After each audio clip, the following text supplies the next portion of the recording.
Baking sector বা baking জগতে নতুন নতুন শুরুতে অনেক কিছু কিন্তু মাথায় আসে না। শুরুতে যেমন স্পঞ্জ কেক তৈরি করা, সেই স্পঞ্জ কেক পারফেক্টভাবে ডেকোরেশন করা, কতটুকু ক্রিম লাগবে, ক্রিমটা কেকে কিভাবে অ্যাপ্লাই করব, কিভাবে ডিজাইন আনবো, এই কয়েকটি হাতে গোনা বিষয় কিন্তু মাথায় সহজে আসে না। আজকের ভিডিও তাদের উদ্দেশ্যে, যারা নতুন নতুন এই সেক্টরে আসছেন। পাইপিং ব্যাগে ভরে এইভাবে যতটা সম্ভব বর্ডারের চারপাশে ক্রিমটা অ্যাপ্লাই করবেন। এতে করে আপনাদের ক্রিমের প্রয়োজনটা কম হবে। খুব জোরে চাপলে অতিরিক্ত পরিমাণ ক্রিমটা বের হবে, আর মোটামুটি করে চাপলে ক্রিমটা মোটামুটি বের হবে।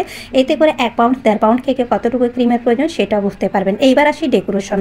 অনেকের মাথায় বর্ডারের উপরে কিভাবে ডেকোরেশন দিবে সেটা কিন্তু নতুন অবস্থায় আসে না। এই জন্য এই ব্রেড নাইফ দিয়ে চারপাশে ঝিকঝাক একটা ডিজাইন আনতে পারবেন। পাশাপাশি স্মুথ ফিনিশিং আর উপরে অতিরিক্ত ক্রিম থাকলে বা বর্ডারে থাকলে সেটা বের করতে পারবেন।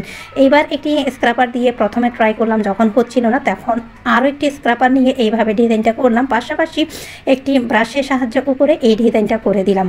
আশা করি আজকের টিপসমূলক ভিডিওটি নতুনদের উদ্দেশ্যে কিছুটা হলেও উপকার আসবে।